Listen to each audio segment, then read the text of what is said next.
আহসান মঞ্জিল পুরান ঢাকার ইসলামপুরে বুড়িগঙ্গা নদীর তীরে অবস্থিত। আহসান মঞ্জিলের সাথে জড়িয়ে রয়েছে ঢাকার শত বছরের পুরনো ইতিহাস। ঢাকার পুরনো স্থাপনাগুলির মধ্যে অন্যতম শ্রেষ্ঠ স্থাপত্য হিসেবে বিবেচনা করা হয় আহসান মঞ্জিলকে। নবাব পরিবার বহুল স্মৃতিবিজড়িত এই প্রাসাদটি বর্তমানে জাদুঘর হিসেবে পরিচালিত হচ্ছে। আপনারা ভিডিওতে বুড়িগঙ্গা নদীর তীরে বা পাড়ে আহসান মঞ্জিল দেখছেন। আহসান মঞ্জিল বাংলার গৌরবময় ইতিহাস ও নবাবী ঐতিহ্যের সংমিশ্রণে টিকে থাকা এক সমৃদ্ধশালা। অষ্টাদশ শতাব্দীর মাঝামাঝি সময়ে জমিদার শেখ ইনায়েত উল্লাহ আহসান মঞ্জিলের বর্তমান স্থানে রংমহল নামে একটি প্রমোদ ভবন তৈরি করেন। পরবর্তীতে তার পুত্র শেখ মতিউল্লাহ রংমহলটি ফরাসি বণিকদের কাছে বিক্রি করে দেন। 1830 সালে নবাব আব্দুল গনির পিতা খাজা আলী মোল্লা এটি কিনে নেন। 1859 সালে নবাব আব্দুল গনি সেখানে প্রাসাদ নির্মাণ শুরু করেন। দীর্ঘ 13 বছর লেগেছিল প্রাসাদটি নির্মাণ করতে। তিনি তার প্রিয় পুত্র খাজা আহসানুল্লাহর নামানুসারে নামকরণ করেন আহসান মঞ্জিল। একসময় ঢাকা শহরের সবচেয়ে উঁচু গম্বুজ ছিল আহসান মঞ্জিলের প্রাসাদের ছাদের উপরে সুন্দর গম্বুজটি। দোতলা এ ভবনের বারান্দা ও মেঝে তৈরি করা হয়েছে মার্বেল পাথর দিয়ে। প্রাসাদের ভেতরে রয়েছে খাবার ঘর, লাইব্রেরি, জলসাগর, দরবার হল এবং বিলিয়ার্ড খেলার জায়গা।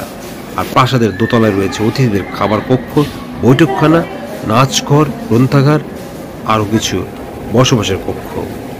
প্রাসাদের উত্তর ও দক্ষিণ দিকে একতলার সমান উঁচু করে বাড়ি বারান্দা রয়েছে। দক্ষিণ দিকে দোতলার বারান্দা থেকে একটি খোলা সিঁড়ি সামনের বাগান পর্যন্ত নেমে গেছে। প্রাসাদের ঠিক সামনে রয়েছে চমৎকার ফুলের বাগান ও সবুজ মাঠ। আপনারা ভিতরের বিভিন্ন লোকেশন দেখছেন। আমরা দ্রুত ক্যামেরা দিয়ে ছবিগুলি ধারণ করেছি, কারণ এখানে ভিডিও করা এবং ছবি তোলা সম্পূর্ণ নিষিদ্ধ। আপনারা বিভিন্ন লোকেশন দেখছেন। এখানে সাপ্তাহিক ছুটি রবিবার আপনারা এই জাদুঘর দেখতে পারবেন না। শনিবার থেকে বুধবার এই 5 দিন সকাল 10টা থেকে বিকেল 5:30 পর্যন্ত আহসান মঞ্জিল দর্শনার্থীদের জন্য খোলা থাকে। আর প্রতি শুক্রবার বিকেল 3টা থেকে রাত 8টা পর্যন্ত আহসান মঞ্জিল পরিদর্শন করা যায়। প্রতি বৃহস্পতিবার এবং অন্যান্য সরকারি ছুটির দিনে আহসান মঞ্জিল জাদুঘর সম্পূর্ণ বন্ধ থাকে। ঢাকার সদরঘাটগামী যে কোনো বাসে উঠে জগন্নাথ ইউনিভার্সিটির কাছে ভিক্টোরিয়া পার্কের সামনে নেমে যেতে হবে। সেখান থেকে পায়ে হেঁটে কিংবা 30 টাকা রিক্সা ভাড়া আহসান মঞ্জিল যেতে পারবেন। অথবা ঢাকার যে কোনো জায়গা থেকে গুলিস্তান পর্যন্ত এসে রিক্সা অথবা সিএনজি নিয়ে সদরঘাট হয়ে আহসান মঞ্জিল দেখতে পারেন। অথবা গুলিস্তানের নর্থ সাউথ রোড ধরে নয়াবাজার মোড় হয়ে বাবুবাজার ব্রিজের আগে নেমে রিক্সা আহসান মঞ্জিল যাওয়া যাবে। এছাড়া ঢাকার যে কোনো জায়গা থেকে সিএনজিতে করে সরাসরি চলে আসতে পারেন আহসান মঞ্জিল। আহসান মঞ্জিল ভ্রমণের সবচেয়ে বড় আকর্ষণ জাদুঘরের সংগ্রহশালা। মোট 4077টি নিদর্শন আহসান মঞ্জিলের 23টি কক্ষে প্রদর্শনের জন্য উন্মুক্ত করা আছে। 9টি কক্ষ সেই নবাবী আমলের মতো করে।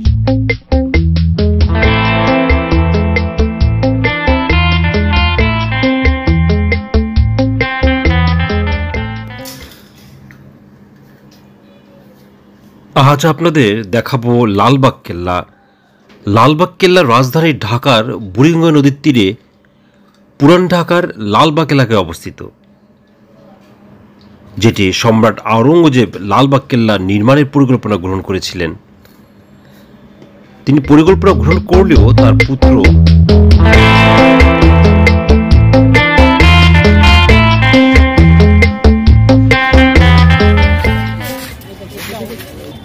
তার পুত্র যুবরাজ শাহজাদা আজম 1678 খ্রিস্টাব্দে লালবাগ দুর্গের নির্মাণ কাজ আরম্ভ করেন। আপনার ভিডিওতে লালবাগ কেল্লার সম্মুখভাগ দেখছেন। প্রথম গেট দিয়ে ভিতরে ঢুকে এই সুদৃশ্য বাগান দেখতে পাবেন। আর মাঝ বরাবর রয়েছে পরিবেবীর মাজার, শায়েস্তা খানের মেয়ের, এবং ডান দিকে একটি মসজিদ রয়েছে এবং বামে শায়েস্তা খানের বাসভবন রয়েছে। আপনারা যখন প্রথমে ঢুকবেন তখনই দেখতে পাবেন পরিবেবীর মাজার। শুরুতে লালবাগ কেল্লার নাম দেওয়া হয়েছিল আওরঙ্গাবাদ দুর্গ বা আওরঙ্গাবাদ কেল্লা। পরবর্তীতে 1684 খ্রিস্টাব্দে সুবেদার শায়েস্তা খানের কন্যা ইরান দুখ্ত পরিবেবী মারা যাওয়ার পর তিনি দুর্গটি তৈরির কাজ বন্ধ করে দেন। 1844 সালে আওরঙ্গাবাদ এলাকাটির নাম পরিবর্তন করে লালবাগ রাখা হয়। এলাকার নামের সাথে কেল্লাটির নামও পরিবর্তিত হয়ে লালবাগ কেল্লা হিসেবে পরিচিতি লাভ করে। আপনারা ভিডিওতে লালবাগ কেল্লার পরিবেবের মাজার দেখছেন। মাজারের ভিতরের অংশ আপনাদের দেখাচ্ছে, দেখছেন মাজারের বাইরের অংশ। সুবেদার শায়েস্তা খানের বাসভবন ও দরবার হল লালবাগ কেল্লা জাদুঘর হিসেবে ব্যবহৃত হচ্ছে। লালবাগ কেল্লায় 3টি ফটক থাকলেও এর মধ্যে 2টি বন্ধ করে দেওয়া হয়েছে। ফটক দিয়ে প্রবেশের সাথে সাথে মনোরম বাগান মনকে প্রফুল্ল করে তোলে। আপনার ভিডিওতে সেই বাগান দেখছেন, প্রচুর রঙ্গন গাছ রয়েছে। প্রবেশ পথ ধরে সোজা এগিয়ে গেলে সামনে দেখতে পাওয়া যায় শায়েস্তা খানের কন্যা পরিবেবের স্মৃতির উদ্দেশ্যে নির্মিত সমাধিসৌধ।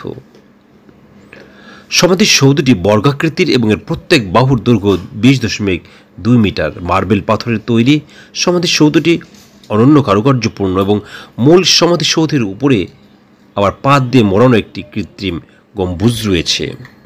আপনি দুর্গের বাহিরের অংশ দেখছেন। এছাড়া দর্শনীয় স্থানগুলোর মধ্যে রয়েছে লালবাগ দুর্গ মসজিদ, সুন্দর ফোয়ারা, আরও কিছু সমাধি এবং তৎকালীন সময়ের যুদ্ধে ব্যবহৃত কামান। লালবাগ দুর্গের বাহিরের অংশ দেখছেন, অর্থাৎ সমাধির পর আমরা এই সিঁড়ি দিয়ে দুর্গের দোতলায় উঠলাম। সেখানে একটি বাগান রয়েছে। লালবাগ কেল্লার প্রবেশ গেটের ডান পাশে রয়েছে টিকিট কাউন্টার। বাংলাদেশি পর্যটকদের জন্য প্রবেশ টিকিট মূল্য জনপ্রতি 20 টাকা, সার্কভুক্ত দেশের পর্যটকদের জন্য 100 টাকা এবং বিদেশি পর্যটকদের জন্য টিকিটের মূল্য জনপ্রতি 200 টাকা। 5 বছরের নিচে বাচ্চাদের প্রবেশ করতে টিকিটের প্রয়োজন হয় না। লালবাগ কেল্লা রবিবার বন্ধ থাকে এবং সোমবার অর্ধ দিবসের জন্য বন্ধ থাকে। এছাড়া সকালে বিশেষ সরকারি ছুটির দিনে লালবাগ কেল্লা বন্ধ থাকে। গ্রীষ্মকাল ও শীতকাল অনুযায়ী লালবাগ কেল্লা পরিদর্শনের সময়সূচি পরিবর্তিত হয়। লালবাগ কেল্লার উপরে একটি সুন্দর বাগান রয়েছে এবং বাগান থেকে বিভিন্ন লোকেশন দেখা যায়, সেটি আপনারা দেখছেন। ঢাকার যে কোনো জায়গা থেকে লালবাগ কেল্লা যাওয়া যায়। আপনার সুবিধা মতো বাহনে লালবাগ আসতে পারবেন। লালবাগ দুর্গে যাওয়ার জন্য কয়েকটি পথ রয়েছে, আপনার সুবিধা মতো আপনি আসতে পারেন। ঢাকা অথবা বাংলাদেশের যে কোনো প্রান্ত থেকে ঢাকার গুলিস্তান গোলাপশাহ মাজার আসতে পারবেন। সেখান থেকে রিক্সা অথবা লেগুনাতে করে কেল্লা যেতে পারবেন। আপনার কেল্লার বিভিন্ন অংশ দেখছেন, যদিও অনেক অংশ নষ্ট হয়ে গিয়েছে রক্ষণাবেক্ষণের অভাবে। ঢাকায় অথবা বাংলাদেশের যে কোনো প্রান্ত থেকে ঢাকার new market, Nilkhet, Shahbag, TSC অথবা আজিমপুরে এসে রিক্সায় করে যেতে পারবেন লালবাগ কেল্লায়। সদরঘাট থেকে রিক্সায় বাবুবাজার ব্রিজ হয়ে লালবাগ কেল্লা যেতে পারবেন। এছাড়া ঢাকার যে কোনো জায়গা থেকে সিএনজিতে করে সরাসরি লালবাগ কেল্লা আসতে পারবেন। দেখছেন ধ্বংসাবশেষের কিছু অংশ, যদিও এই দেওয়ালগুলি টিকে রয়েছে এবং আশেপাশে কিছু অংশ নষ্ট হয়েছে দেখা যাচ্ছে। লালবাগ কেল্লা ঢাকার দক্ষিণ পশ্চিমাঞ্চলে বুড়িগঙ্গা নদীর তীরে অবস্থিত একটি অসমাপ্ত মুঘল দুর্গ।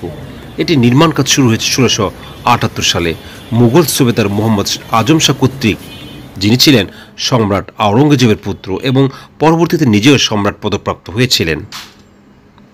কিন্তু পরে তিনি দিল্লিতে চলে যান, এতে কাজ থেমে যায়। তার উত্তরসূরি মুঘল সুবেদার শায়েস্তা খাঁ 1680 সালে নির্মাণ কাজ পুনরায় শুরু করেন, কিন্তু শেষ করেননি, কারণ মুঘল সুবেদার শায়েস্তা খাঁর কন্যা পরিবে মারা যান। এই কারণে তিনি নির্মাণ কাজ থামিয়ে দেন। সম্রাট আওরঙ্গজেবের তৃতীয় পুত্র মুঘল রাজপুত্র আজম শাহ বাংলার সুবেদার থাকাকালীন 1678 সালে এটা নির্মাণ কাজ শুরু করেন। তিনি বাংলায় 15 মাস ছিলেন। আপনার ভিডিওতে শায়েস্তা খানের বাসভবন দেখছেন। বর্তমানে এটি জাদুঘর হিসেবে ব্যবহৃত হয়। ভিতরে প্রচুর দর্শনার্থী রয়েছে। এটি শায়েস্তা খানের বাসভবন, সেই সময়ের বাসভবন, এবং এখানে সেই সময়ের কিছু সামগ্রী রয়েছে। এটা সিঁড়ি দিয়ে দোতলা যাওয়ার পথ। আপনারা সেই অংশ দেখছেন শায়েস্তা খানের বাসভবনের কিছু অংশ রয়েছে। তৎকালীন সময়ে ব্যবহৃত বিভিন্ন জিনিস এখানে রয়েছে মিউজিয়ামে। যেটি বলছিলাম, দুর্গের নির্মাণ কাজ শেষ হবার আগেই মারাঠা বিদ্রোহ দমনের জন্য পিতা সম্রাট আওরঙ্গজেব তাকে দিল্লি ডেকে পাঠান। এ সময় একটি মসজিদ ও দরবার হল নির্মাণের পর দুর্গ নির্মাণের কাজ থেমে যায়। সুবেদার শায়েস্তা খাঁ 1680 সালে পুনরায় বাংলার সুবেদার হিসেবে ঢাকায় এসে দুর্গের নির্মাণ কাজ পুনরায় শুরু করেন। 1684 সালে এখানে শায়েস্তা খাঁর কন্যা ইরান দুখ্ত রাহমাত বানুর মৃত্যু ঘটে। কন্যার মৃত্যুর পর শায়েস্তা খাঁ এই দুর্গটি অপায় মনে করেন এবং 1684 খ্রিস্টাব্দে অসমাপ্ত অবস্থায় নির্মাণ কাজ বন্ধ করে দেন। লালবাগের কেল্লার 3টি প্রধান স্থাপনার একটি হল পরিবিবির সমাধি। শায়েস্তা খাঁ ঢাকা ত্যাগ করার পর এর জনপ্রিয়তা হারায়। ঢাকা থেকে মুর্শিদাবাদের রাজধানীর স্থানান্তর করা হয়েছিল, এটি ছিল প্রধান কারণ। রাজকীয় মুঘল আমল সমাপ্ত হওয়ার পর দুর্গটি পরিত্যক্ত অবস্থায় রয়ে যায়। 1844 সালে এলাকাটি আওরঙ্গাবাদ নামে বদলে লালবাগ নাম পায় এবং দুর্গটি পরিণত হয় লালবাগ দুর্গে। সেই থেকে এখনও পর্যন্ত এটি লালবাগ কেল্লা নামে পরিচিত। দীর্ঘ সময় যাবৎ এটি ধারণা করা হতো যে দুর্গটি হচ্ছে 3টি ভবন স্থাপনার সমন্বয়ে মসজিদ, পরিবিবির সমাধি ও দেওয়ানি আজম, সাথে 2টি বিশাল তরুণ ও আংশিক ধ্বংসপ্রাপ্ত মজবুত দুর্গ। আপনারা সময় এবং সুযোগ পেলে পুরান ঢাকার লালবাগ কেল্লা অবশ্যই দেখবেন। একটি দৃষ্টিনন্দন মোগল স্থাপত্য, বাংলাদেশের প্রত্নতত্ত্ব